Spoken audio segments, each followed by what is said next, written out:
이신칭의는 종교개혁자들의 뜨거운 외침이요, 더 궁극적으로는 성경 사상으로서 그것은 인간은 오직 예수 그리스도를 믿는 믿음으로 말미암아 의인으로 칭함을 받게 된다라는 의미입니다.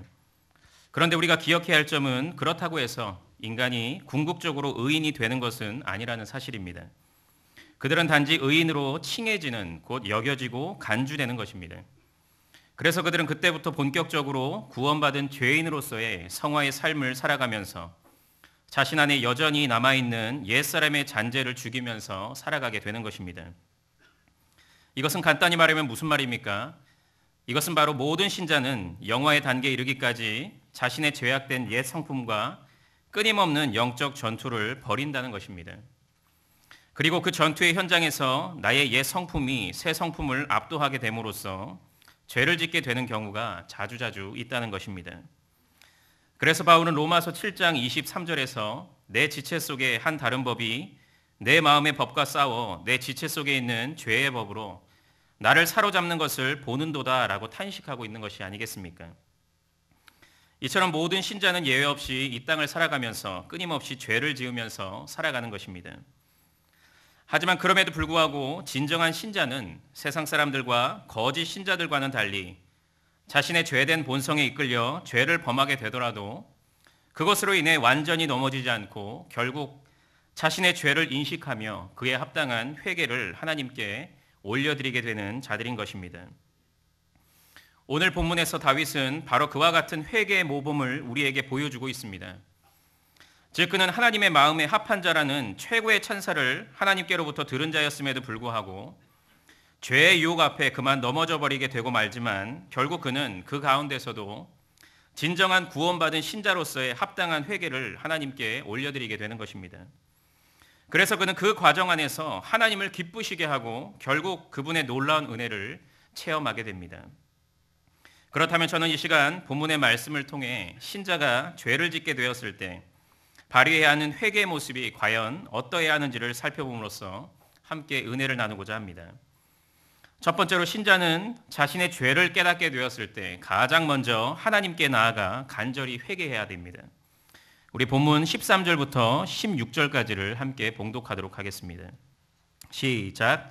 다윗이 나단에게 이르되 내가 여호와께 죄를 범하였노라 하매 나단이 다윗에게 말하되 여호와께서도 당신의 죄를 사하셨나니 당신이 죽지 아니하려니와 이 일로 말미암아 여호와의 원수가 크게 비방할 거리를 얻게 하였으니 당신이 낳은 아이가 반드시 죽으리이다 하고 나단이 자기 집으로 돌아가니라. 우리아의 아내가 다윗에게 낳은 아이를 여호와께서 치심에 심히 앓는지라. 다윗이 그 아이를 위하여 하나님께 간구하되 다윗이 금식하고 안에 들어가서 밤새도록 땅에 엎드렸으니. 아멘. 본장에 앞선 11장에서는 다윗의 끔찍한 죄가 과연 무엇이는지를 구체적으로 기록하고 있습니다. 즉 이스라엘은 당시 암몬 아람 연합군과의 전쟁을 벌이고 있었는데 이제 이스라엘은 앞서 아람군과의 전투에서 승리를 거두고 암몬까지 제압하기 위해서 전투를 준비하고 있었던 것이었습니다. 그런데 다윗은 그 전투를 위해 그 전투를 직접 진두지휘해야 했음에도 불구하고 예루살렘에 그대로 남아 있었고 요압과 그의 부하들만 보내게 됩니다. 그리고 그는 어느 날 왕궁 옥상에서 거닐다가 목욕을 하고 있던 밧세바를 보고 음욕을 품게 됩니다. 그리고 그는 그 음욕을 주체하지 못하고 그녀를 왕궁으로 끌고 와 불륜의 죄를 저지르게 됩니다. 그리고 그녀는 임신을 하게 됩니다. 그런데 다윗의 죄는 여기에서 멈추지 않았습니다. 즉 그는 자신의 죄를 덮고자 전장에 나가 있던 그의 남편 우리아를 불러 그녀와 동침시키고자 하였으나 그는 그것을 거절하게 됩니다. 그러자 다윗은 자신의 죄가 탄로나게 될까 봐 우리아를 전장의 최전선에 배치시키고 그를 홀로 남게 함으로써 목숨을 잃게 만듭니다.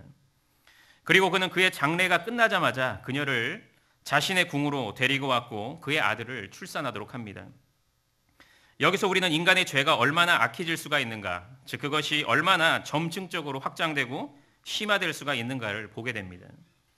한 여인을 향한 음욕의 마음에서 시작된 다윗의 죄는 꼬리에 꼬리를 물어 결국 한 생명을 앗아가는 살인죄까지 이어지게 되지 않았습니까?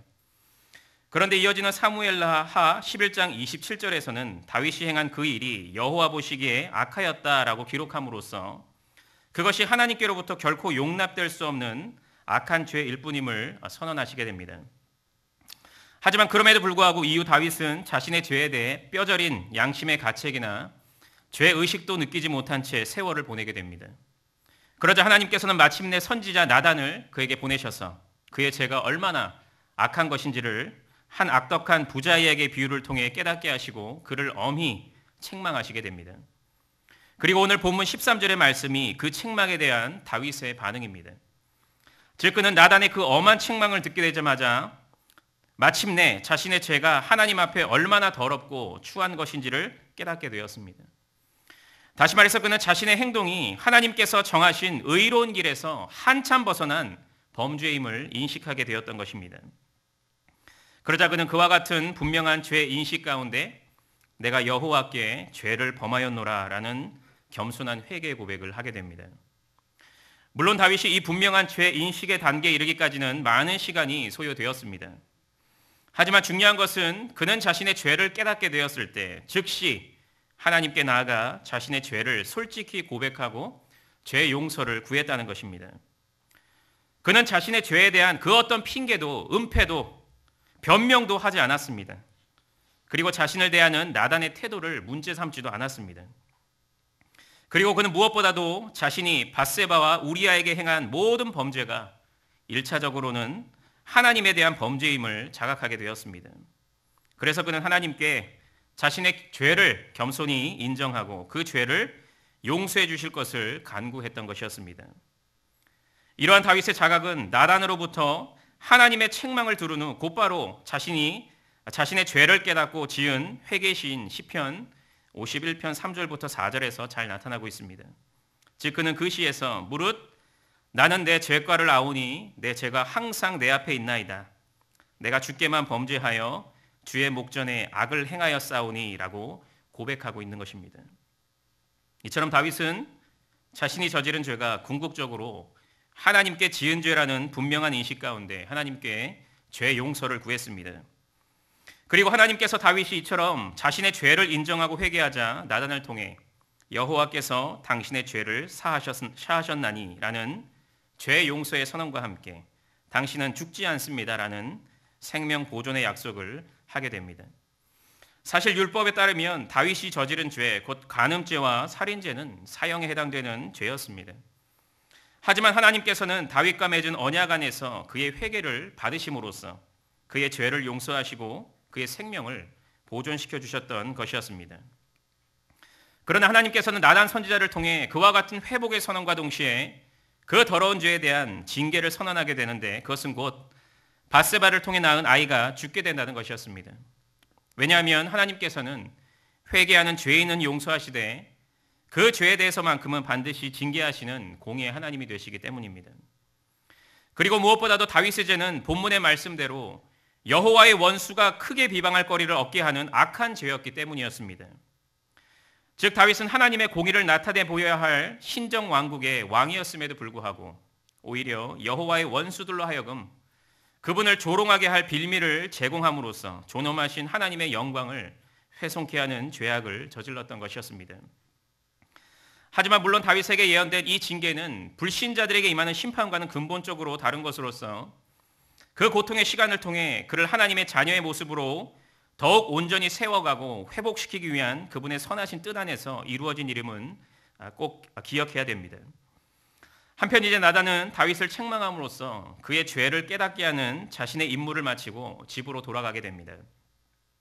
그리고 그가 떠나자 하나님께서는 그의 예언대로 밧세바를 통해 낳은 아이를 치심으로써 그로 하여금 심히 앓게 하셨습니다. 여기서 심히 앓았다는 것은 그가 이미 치료가 불가능한 중병을 앓게 되었음을 의미하는 것입니다. 이것은 분명히 다윗에게 견디기 힘든 고통으로 다가왔을 것임에 틀림이 없습니다. 그는 그 일이 닥치게 될 것을 잘 알고 있었지만 그것이 실제로 벌어지게 되자 자신의 고통스러운 감정을 주체할 수가 없었습니다. 하지만 다윗이 그 참을 수 없는 고통을 겪게 되었을 때 가장 먼저 한 행동은 다름 아닌 즉시 하나님께 나아간 것이었습니다. 즉 그는 그 일이 벌어지자마자 그 아이를 위하여 하나님께 간구하되 금식하고 안에 들어가서 밤새도록 땅에 엎드렸습니다. 다시 말해서 그는 그 시간을 자신의 죄를 자책하는 시간으로 보내거나 너무 낙심하여 모든 것을 포기하는 시간으로 보내거나 그 죄를 면밀히 분석하는 시간으로 보내지 않았습니다. 그는 그 문제를 해결해 보고자 당대의 명의를 찾아가 보려고 하지도 않았습니다. 그는 그 즉시 하나님께 나아가 기도하였습니다. 그래서 그는 식음을 전폐한 채 그의 심정을 하나님께 토로하며 자신의 아들을 살려주실 것을 간구했습니다. 왜냐하면 그는 그 일이 하나님께로부터 비롯된 일이기 때문에 그분께로부터 해결받아야 한다는 것을 잘 알고 있었기 때문이었습니다. 그래서 그는 가장 낮은 자세로 자신의 잘못을 하나님께 토로했습니다. 그리고 밤새도록 그분의 자비를 간절히 구했습니다. 이처럼 다윗은 자신의 죄를 깨닫게 되었을 때 즉시 하나님께 나아가 그분의 용서를 구했고 그분의 자비하신 손길로 그를 어루만져 주시기를 간절히 기도했습니다. 제가 작년 한 교구의 담당 교육자로 있을 때 한 성도님은 자신에게 여러 신앙적 고민이 있을 때마다 저에게 상담을 요청하고 기도를 부탁했습니다. 그런데 그 중에서도 그 성도님에게 있어 가장 큰 고민은 사회생활을 함에 있어서 찾아오는 여러 세상적 유혹들, 특별히 술자리의 유혹을 어떻게 이겨내야 하는지에 대한 고민이었습니다. 그래서 저는 그때마다 그것에 대한 성경적 입장이 무엇인지를 설명해 드리면서 그분을 위해 기도해 드렸습니다. 그런데 며칠이 지난 뒤 그 성도님은 저에게 장문의 문자를 보내셨는데 그 문자의 내용은 자신이 어제 그만 그토록 경계하던 세상의 유혹에 빠져버리고 말았다는 것이었습니다. 그리고 그렇기 때문에 자신은 하나님께 너무 부끄러워서 이제 더 이상 신앙생활을 할 수가 없다는 것이었습니다. 그러면서 실제로 그 성도님은 그때부터 교회 발걸음을 끊었습니다. 물론 저는 그 문자에 대한 답장으로 오히려 그럴 때일수록 하나님께 힘차게 나와서 회개하고 말씀을 통해 그분의 사랑과 회복의 은혜를 체험해야 한다고 권면했지만 그분은 이미 그의 마음을 닫아버린 상태였습니다. 즉 그 성도님은 자신의 죄가 무엇인지는 바로 깨닫고 있었지만 정작 하나님께로 나오는 곳에는 실패했던 것이었습니다. 다시 말해서 그분은 자신의 더러운 죄에 너무 낙심한 나머지 하나님께 나아가 용서를 빌 생각을 하지 못했던 것이었습니다. 그래서 그분은 결국 하나님의 놀라운 죄 용서의 은혜를 체험하지 못했던 것입니다. 하지만 하나님의 백성이요 자녀인 성도는 그럴 때일수록 그분의 자비하심에 의지하여서 그분께 담대히 나아가 자신의 죄를 즉시 내려놓아야 합니다. 그리고 그분께 간절히 죄 용서를 구해야 됩니다. 왜냐하면 요한일서 1장 9절에서는 만일 우리가 우리 죄를 자백하면 그는 미쁘시고 의로우사 우리 죄를 사하시며 우리를 모든 불의에서 깨끗하게 하실 것이요 라고 분명하게 선언하고 있기 때문입니다.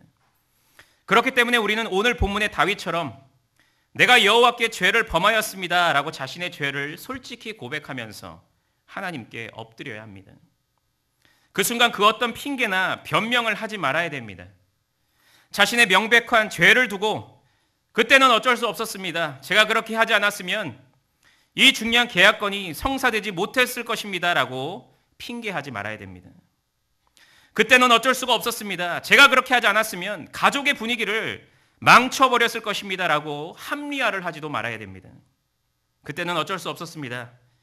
제가 그렇게 하지 않았으면 원만한 인간관계를 유지하지 못했을 것입니다 라고 변명하지도 말아야 됩니다. 그것은 간사한 우리의 생각일 뿐입니다. 여러분, 우리가 죄를 짓게 되었을 때 하나님께서 가장 먼저 듣고자 하시는 말은 우리의 어리석은 판단과 생각에서 나온 그 어떤 구구절절한 설명이 아닙니다. 그저 하나님 제가 잘못했습니다 라는 우리의 상한 심령의 고백입니다. 그것이 바로 하나님께서 받으시는 회개의 고백인 것입니다. 그리고 더 나아가 하나님께서는 그 진실된 고백과 함께 우리가 그 죄 문제를 두고 씨름하기를 원하십니다. 즉 하나님께서는 우리가 우리의 죄를 그저 너무 쉽게 안일하게 넘어가는 것을 결코 원하지 않으십니다. 하나님께서 우리로 하여금 그렇게 하도록 하심으로써 자신의 죄가 하나님 앞에 얼마나 더럽고 추한 것인지를 직시하고 다시는 그런 죄에 빠지지 않도록 하시는 것입니다. 우리가 잘 아는 존 버년의 책 넘치는 은혜에 보면 그는 자신의 죄 문제로 인해 비참하고 불쌍한 심정으로 18개월 동안이나 고민하게 됩니다. 그리고 그는 그 고통이 얼마나 극심했던지 내가 차라리 기러기가 되어서 회개 때문에 더 이상 괴로워하는 일이 없었으면 좋겠다라고 한탄하기도 했다고 합니다. 이것이 바로 그가 느꼈던 그의 죄의 무게였습니다. 그래서 그는 하나님께 엎드리지 않을 수가 없었던 것이었습니다. 하지만 그는 그 결과 하나님의 사랑과 자비하심의 은혜를 체험할 수가 있게 되었습니다. 이 자리에 아직도 자신이 지은 더러운 죄들을 정당화하고 합리화하면서 조용히 덮어두고 있는 성도님들이 계신다면 즉시 하나님께 나아가 제가 잘못했습니다. 용서해 주세요라고 고백하시기를 바랍니다. 그리고 그와 같은 죄에 허우적대고 있는 자신의 비참한 모습을 애통해하면서 그분께 간절히 회개하시기를 바랍니다. 그러면 하나님께서 여러분의 그와 같은 상한 심령의 기도에 응답해 주실 것입니다. 그리고 그것을 통해 여러분의 신앙을 한층 더 성숙한 신앙으로 빚어가실 것입니다. 이런 은혜를 꼭 체험하시는 성도님들이 되시기를 바랍니다. 둘째로 신자는 죄에 따른 징계를 받게 되었을 때 하나님의 주권을 인정해야 됩니다. 본문 17절부터 23절까지를 함께 봉독하도록 하겠습니다. 시작. 늙은 자들이 그 곁에 서서 다윗을 땅에서 일으키려 하되 왕이 듣지 아니하고 그들과 더불어 먹지도 아니하더라.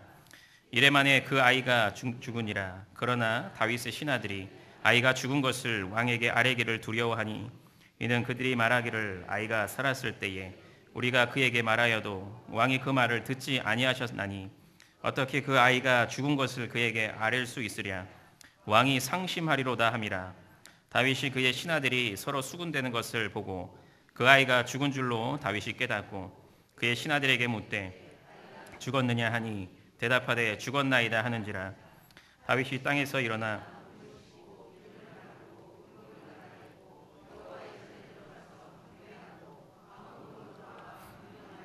음식을 그 앞에 차리게 하고 먹은지라. 그의 신하들이 그에게 이르되 아이가 살았을 때에는 그를 위하여 금식하고 우시더니 죽은 후에는 일어나서 잡수시니 이 일이 어찌 됨이니까 하니 이르되 아이가 살았을 때에 내가 금식하고 온 곳은 혹시 여호와께서 나를 불쌍히 여기사 아이를 살려주실는지 누가 알까 생각함이거니와 지금은 죽었으니 내가 어찌 금식하랴. 내가 다시 돌아오게 할 수 있느냐. 나는 그에게로 가려니와 그는 내게로 돌아오지 아니하리라 하니라. 아멘. 앞서 살펴본 대로 다윗은 철저히 낮아지는 자세로 자신의 잘못을 하나님께 뉘우쳤습니다. 그는 형식적인 회개가 아닌 자신의 전 인격을 드리는 회개를 하였습니다. 즉 그는 7일 동안 금식하면서 밤낮으로 자신의 죄를 회개하고 그분의 자비를 구하는 기도를 올려드렸던 것입니다. 그러자 늙은 자들 곧 다윗을 섬기는 원로 신하들은 그를 걱정하기 시작했고 다윗으로 하여금 그것을 멈출 것을 간청했습니다. 하지만 다윗은 그들의 간청을 듣지 않고 계속해서 하나님 앞에 엎드려 그 아이의 치유를 위해 간절히 기도하였습니다. 하지만 그럼에도 불구하고 그 병이 발병한 지 이래 만에 즉 7째 날에 그 아이는 죽음을 맞이하게 됩니다. 그리고 그 소식을 들은 신하들은 다윗에게 그 사실을 알리는 것을 두려워하게 됩니다. 왜냐하면 그들은 만약 다윗이 그 사실을 알게 되면 그가 너무 상심하여서 그에게 큰 불상사가 생길 것이라고 판단했기 때문이었습니다. 그런 상황 가운데 다윗은 자신의 신하들이 수군거리는 것을 발견하게 되고 직감적으로 그의 아들이 죽었다는 것을 알게 됩니다. 그리고 신하들로부터 그 사실을 재차 확인받게 됩니다.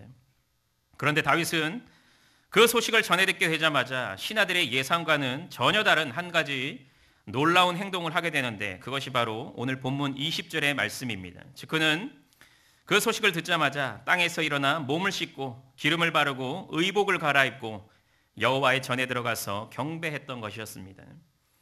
다시 말해서 그는 그 죽어가는 아들을 위한 슬픔과 애통의 자리에서 이제 벌떡 일어나서 자신의 몸을 단장한 후에 하나님께 나아가서 경배했던 것입니다.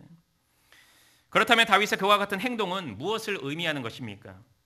그것은 바로 그가 공의로 심판하시는 하나님의 주권에 승복했다는 것을 의미하는 것입니다. 즉 그는 그의 아들에게 신락 같은 생명의 희망이 있을 때에는 하나님께 그를 살려줄 것을 간청했지만 그가 죽게 되자 그것이 하나님의 최종 뜻인 줄로 믿고 그것을 전적으로 받아들였던 것입니다. 그래서 그는 7일 동안의 금식으로 인해 초췌해진 자신을 깨끗이 하고 가장 먼저 하나님께 나아가 경배했던 것이었습니다. 물론 다윗은 자신의 사랑하는 아들을 잃은 것으로 인해 무척 괴롭고 고통스러울 것임에 분명했지만 그는 그 모든 것을 하나님께 맡기고 순종한다는 의미에서 하나님의 전으로 나아가 경배했던 것이었습니다. 그리고 그는 그 이후 곧바로 왕궁으로 돌아와 음식을 먹고 왕으로서의 자신의 본무를 다시 시작하게 됩니다. 그러자 신하들은 그의 행동을 아주 의아하게 생각하고 아이가 살아있을 때는 그를 위하여 금식하고 오시더니 죽은 후에는 일어나서 잡수시니 이 일이 어찌 됨이니까? 라고 다윗에게 묻게 됩니다. 그리고 다윗은 그 질문에 대해 아이가 살았을 때에 내가 금식하고 온 것은 혹시 여호와께서 나를 불쌍히 여기사 아이를 살려주실는지 누가 알까 생각했기 때문이었다고 대답했습니다. 즉 그는 하나님께서는 악에 대해 진노하시는 것이 사실이지만 다른 한편으로는 자비롭고 노하시기를 더디하시는 분이시기 때문에 죽으리라고 선언하셨던 자신의 아이를 혹시 살려주실지도 모른다고 생각했기 때문에 앞서 그와 같이 목숨을 거는 기도를 했던 것이었습니다. 하지만 그의 아들이 죽게 되자 그는 더 이상 그것에 연연해하지 않고 미련을 둘 필요가 없게 되었던 것이었습니다. 왜냐하면 그는 그것이 하나님의 공의요 그분의 뜻임을 분명히 알고 있었기 때문이었습니다. 그렇기 때문에 그 결과 결코 번복될 수 없음을 잘 알고 있었기 때문이었습니다. 이처럼 다윗은 자신의 죄의 결과 하나님의 징계가 임했을 때 그것으로 인해 더 큰 죄에 빠지지 않고 오히려 하나님의 주권을 인정하며 그분을 경배함으로써 하나님께 영광을 올려드리는 진정한 회개의 신앙을 발휘했던 것이었습니다. 성도의 신앙생활에 있어 가장 큰 걸림돌 중 하나는 하나님의 징계의 문제입니다. 즉 그들은 신자가 되기만 하면 그리고 교회 안에 머물러 있기만 하면 자신들은 그 하나님의 징계에서 완전히 자유할 것이라고 생각하지만 예상치 않은 시점에 그들의 죄에 따른 징계가 찾아오게 될 때면 아주 당혹스러워하고 어찌할 바를 모르다가 하나님을 원망하고 결국 그분을 떠나버리는 경우가 실제로 참으로 많은 것입니다. 그런데 이것은 성도의 회개 생활에도 그대로 적용이 됩니다. 즉 그들은 어떤 죄를 지었을 때 자신이 그것을 분명히 깨닫고 하나님께 그 죄를 진실되게 고하기만 하면 자신들은 그 죄에서 용서를 받게 될 뿐만 아니라 그 죄에 대한 죄책에서도 완전히 자유롭게 될 것이라고 생각하는 것입니다. 그래서 이제 모든 것이 됐다라고 하면서 안심하게 되는 것입니다. 그래서 그들은 그때 공의의 하나님께서 그 죄에 대한 책임을 묻고자 하시면 그것을 겸허히 받아들이지 못하고 내가 이렇게까지 잘못했다고 용서를 구했는데 어떻게 나한테 이러실 수가 있느냐라고 하면서 자신의 못된 본성을 드러내는 것입니다. 즉 그들은 하나님께서 자신의 회개에 대한 어떤 의무가 있다고 생각하는 것입니다. 다시 말해서 그들은 자신들이 하나님께 회개하기만 하면 그분은 마땅히 자신들에게 그것에 따른 합당한 보상을 베풀어야 한다고 생각하는 것입니다. 그래서 그들에게 있어 그 죄에 따른 징계는 상상조차 할 수가 없는 일이 되는 것입니다. 하지만 성도는 하나님께서는 공의의 하나님이시기 때문에 그들의 죄에 따른 대가를 반드시 요구하시는 분이심을 잊지 말아야 합니다. 즉 하나님께서는 성도의 죄를 결코 용납하거나 관가하지 않으시고 그것에 따른 책임을 반드시 물으시는 분이신 것입니다. 그렇다면 하나님께서는 왜 그렇게 하시는 것이겠습니까? 물론 그것은 앞서 언급한 대로 궁극적으로는 그분의 공의로운 속성 때문입니다. 하지만 그것은 또한 죄를 범한 신자의 유익을 위함입니다. 즉 하나님께서는 그들에게 그와 같은 징계를 허락하심으로써 그 죄에 다시는 빠지지 않도록 경고하고 계시는 것입니다. 그리고 그 징계 과정 안에서 하나님의 강권적인 일하심을 목도하게 됨으로써 그분의 주권을 인정하는 성숙한 신앙에 이르도록 하시기 위함인 것입니다. 그렇기 때문에 우리는 나의 죄에 따른 하나님의 징계가 임하게 될 때 그것이 공의로우신 하나님께로부터 왔음을 인정하는 가운데 그것을 겸허히 받아들일 수 있어야 됩니다. 그리고 그 과정 안에서 다시는 그 죄를 범하지 않을 것을 결단해야 됩니다. 그것이 바로 하나님께서 우리에게 요구하고 계시는 합당한 회개의 자세인 것입니다. 혹시 나의 끈질긴 불순종, 형식적인 신앙생활, 불평과 원망의 입술, 그리고 여러 죄악된 모습들로 인해 하나님께로부터 징계를 받아 신음하고 계십니까? 그러면 그것이 공의로우신 하나님께로부터 왔음을 인정하는 가운데 그것을 묵묵히 이겨내시기를 바랍니다. 그분의 주권의 모든 것을 맡기시기를 바랍니다. 그 시간을 통해 여러분의 신앙을 점검하고 다시금 정결한 그리스도의 신부로서의 순결한 삶을 살아갈 것을 결단하시기를 바랍니다. 그것이 바로 징계를 통해 깨닫게 하시는 하나님의 뜻인 것입니다. 죄에 따른 징계를 받게 되었을 때 그것으로 인해 더 큰 죄를 짓게 되는 것이 아니라 그 순간 오직 하나님의 주권을 인정하심으로써 오직 하나님께만 영광 올려드리시고 신앙의 진보를 이루시는 성도님들이 되시기를 바랍니다. 사랑하는 경영의 성도 여러분, 그리고 헌신을 다짐하시는 제58에서 60 여전도의 회원 여러분, 오늘 다윗은 자신의 죄를 깨닫게 되었을 때 지체하지 않고 가장 먼저 하나님께 나아가서 자신의 죄를 간절히 회개했습니다. 그리고 그에 따른 하나님의 징계 또한 하나님 주권 신앙으로 이겨냄으로써 하나님께 영광을 올려드렸습니다. 그런데 하나님께서는 그와 같이 온전한 회개를 올려드린 다윗에게 당신의 놀라운 은혜와 사랑을 부어주시는데 그것이 바로 오늘 본문 24절에서 25절의 말씀입니다. 우리 다 같이 24절부터 25절까지를 함께 봉독해 보도록 하겠습니다. 시작. 다윗이 그의 아내 바세바를 위로하고 그에게 들어가 그와 동침하였더니 그가 아들을 낳음에 그의 이름을 솔로몬이라 하니라. 여호와께서 그를 사랑하사 선지자 나단을 보내 그의 이름을 여디디아라 하시니 이는 여호와께서 사랑하셨기 때문이라라. 아멘. 다시 말해서 하나님께서는 다윗과 바세바 사이에 또 다른 아들을 주셨는데 그가 바로 솔로몬이었습니다. 그는 여호와께 사랑받는 자였으며 다윗과 바세바에게 큰 기쁨을 주는 자녀였습니다. 그런데 이 솔로몬의 출생은 다윗에게 있어 아주 큰 의미가 있었습니다. 즉 솔로몬이라는 이름은 평강 혹은 평화라는 뜻을 가지고 있었는데 그것은 지난날 자신의 죄로 인해 무너졌던 하나님과의 관계가 온전히 회복되었음을 의미하는 것이었습니다. 그래서 다윗은 그의 출생을 통해 다시금 자신을 향한 하나님의 용서하심을 확신하게 되었던 것입니다. 또한 다윗은 그의 이름 곧 여호와께 사랑받는 자라는 이름을 통해 하나님의 변함없는 사랑을 확인할 수가 있게 되었습니다.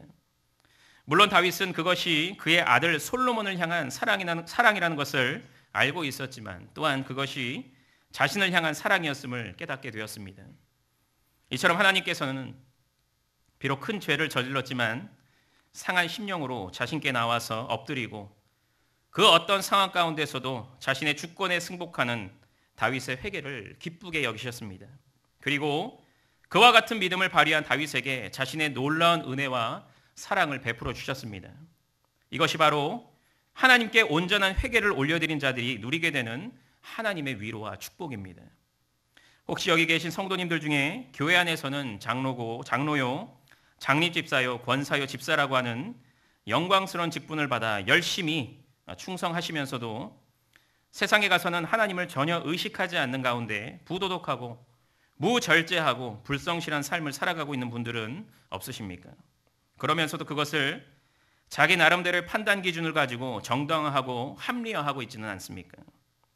그러한 일이 아니더라도 혹시 우리의 삶 속에는 하나님의 말씀에 불순종하는 죄악된 모습들이 불쑥불쑥 드러나고 있음에도 불구하고 그냥 그것을 은근슬쩍 덮어버리고 감추어버리고자 하는 모습들이 만연해 있지는 않습니까? 그렇다면 우리는 그러한 죄가 단순히 불쌍히 여김을 받아야 할 어떤 연약한 모습이 아니라 하나님을 향한 적극적인 반역임을 기억하심으로써 하나님께 즉시 나아가 회개해야 됩니다. 자신을 불쌍히 여기셔서 그 죄를 용서해 주실 것을 간절히 구해야 됩니다.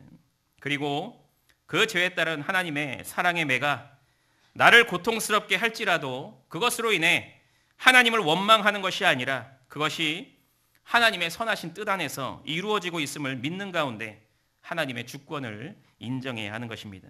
그것이 바로 하나님께서 기뻐하시는 진정한 회개의 모습인 것입니다. 또한 그것이 바로 하나님의 놀라운 은혜를 경험하게 되는 비결이 되는 것입니다. 2018년 한 해를 살아가시면서 하나님께 죄를 짓게 되었을 때 즉시 그분께 나아가 자신의 죄를 고백하고 그분의 주권을 인정하심으로써 그분께 인정함을 받고 신앙의 진보를 이루실 뿐만 아니라 그분의 놀라운 사랑과 은혜를 경험하시는 경양의 성도님들과 제58에서 60 여전도의 회원들이 되시기를 간절히 바라겠습니다.